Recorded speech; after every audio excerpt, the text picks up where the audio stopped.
किसान था जिसके 2 बेटे थे। वह बहुत ही आलसी और निकम्मे थे।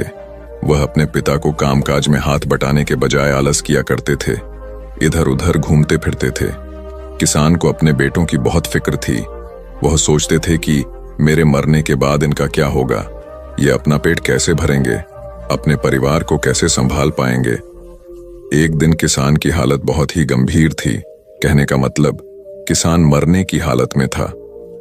तभी किसान ने अपने दोनों बेटों को बुलाकर उनसे कहा कि हमारे खेत में एक खजाना गड़ा हुआ है, लेकिन वह किस जगह है उसकी जानकारी मुझे भी नहीं है, लेकिन खोदने के बाद तुम्हें वो खजाना मिल जाएगा। इतना कहकर किसान भगवान को प्यारे हो गए। खजाने की खबर सुनकर दोनों बेटों के मन में लालच आ गया और वो दोनों खेत पर चले गए और खेत को खोदने लगे। खजाने के लालच में कुछ ही दिनों में पूरे खेत को खोदने के बाद वह घर जाकर बैठ गए और वह अपने पिता को कोसने लगे। इसी तरह कुछ महीने बीत गए और वर्षा ऋतु का आगमन हुआ। किसान के बेटों के पास पेट भरने के लिए सिर्फ एक ही जरिया था, वो थी खेती। तब बाकी किसानों की तरह किसान के बेटों ने खेत में बीज बोने शुरू कर दिए। वर्षा का पानी पाकर वह बीज अंकुरित हुए और देखते ही देखते खेत लहराने लगे। ऐसा लग रहा था कि हवा के झोंके से लहरा रहे थे। यह देखकर किसान के बेटे बहुत खुश हो गए। उनको समझ आ गया कि परिश्रम ही सच्चा धन होता है। एक समय की बात है, एक बार गौतम बुद्ध अपने शिष्यों के साथ बैठे हुए थे। तभी वहां एक व्यक्ति आया जो बहुत क्रोध में था और गौतम बुद्ध के पास आकर बहुत भला बुरा कहने लगा। गौतम बुद्ध के शिष्यों को बहुत गुस्सा आया, पर गौतम बुद्ध एकदम शांत थे। वह व्यक्ति वहां से चला गया। फिर अगले दिन वह दोबारा आ गया और आज तो वह और भी ज्यादा गुस्से में था और गौतम बुद्ध को और भी बुरा कहने लगा। परंतु आज भी गौतम बुद्ध एकदम शांत थे और मुस्कुरा रहे थे, पर गौतम बुद्ध के शिष्यों को बहुत गुस्सा आया। वह व्यक्ति कुछ देर चिल्लाता रहा, फिर चला गया। अगले दिन वह व्यक्ति फिर आया और आज तो हद ही कर दी उसने। आकर गौतम बुद्ध को गाली देने लगा। गौतम बुद्ध के शिष्यों को बहुत गुस्सा आया, परंतु आज भी गौतम बुद्ध एकदम शांत थे। इतना कुछ चलता रहा और बुद्ध मुस्कुरा रहे थे। यह क्रम कुछ दिन चलता रहा। फिर उस व्यक्ति ने आना छोड़ दिया। तब उनके एक शिष्य ने पूछा, गुरुजी, आप चाहते तो पहले दिन ही उस व्यक्ति को भगा सकते थे, पर आपने ऐसा क्यों नहीं किया? तब गौतम बुद्ध ने बड़ी नम्रता से कहा, अगर कोई व्यक्ति हमें कोई उपहार दे और हम उसे लेने से मना कर दे तो वह व्यक्ति क्या करेगा? शिष्य ने कहा, वह व्यक्ति अपना उपहार लेकर लौट जाएगा। तब गौतम बुद्ध ने कहा, मैंने भी ऐसा ही किया। उस व्यक्ति ने मुझे उपशब्द रूपी उपहार दिया, मैंने उसे लेने से मना कर दिया, मतलब उस पर कोई भी प्रतिक्रिया नहीं दी, तो व्यक्ति अपने वह अपशब्द वापस लेकर लौट गया। बुद्ध से उनके शिष्यों ने एक बार पूछा था, आप थकते नहीं? बुद्ध का उत्तर था, जब मैं कुछ करता ही नहीं तो थकूंगा कैसे?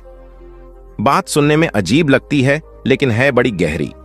अध्यात्म ने इसे साक्षी भाव कहा है, स्वयं को करते हुए देखना। यह वह स्थिति होती है जब तन सक्रिय और मन विश्राम की मुद्रा में होता है।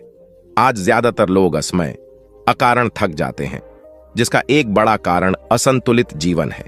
एक होता है थकान को महसूस करना और दूसरा है स्वाभाविक थकान, जिस समय आपकी रुचियों, इच्छाओं और मूल स्वभाव में धीमापन आने लगे, अकारण चिड़चिड़ाहट हो जाए। समझ लें कि यह थकान बीमारी है।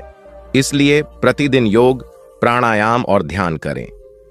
ये क्रियाएं अपने आप में एक विश्राम हैं। करने वाला कोई और है, हम तो महज उसके हाथों की कठपुतली हैं। यह मनोभाव भी थकान को मिटाएगा। क्या दिक्कत है ऐसा सोच लेने में? महात्मा बुद्ध ज्ञान प्राप्ति के लिए घोर तप में लगे थे। उन्होंने शरीर को काफी कष्ट दिया, यात्राएं की, घने जंगलों में कठिन साधना की, पर आत्मज्ञान की प्राप्ति नहीं हुई। निराश हो बुद्ध सोचने लगे, मैंने अभी तक कुछ भी प्राप्त नहीं किया, अब आगे क्या कर पाऊंगा? निराशा, अविश्वास के इन नकारात्मक भावों ने उन्हें क्षुब्ध कर दिया।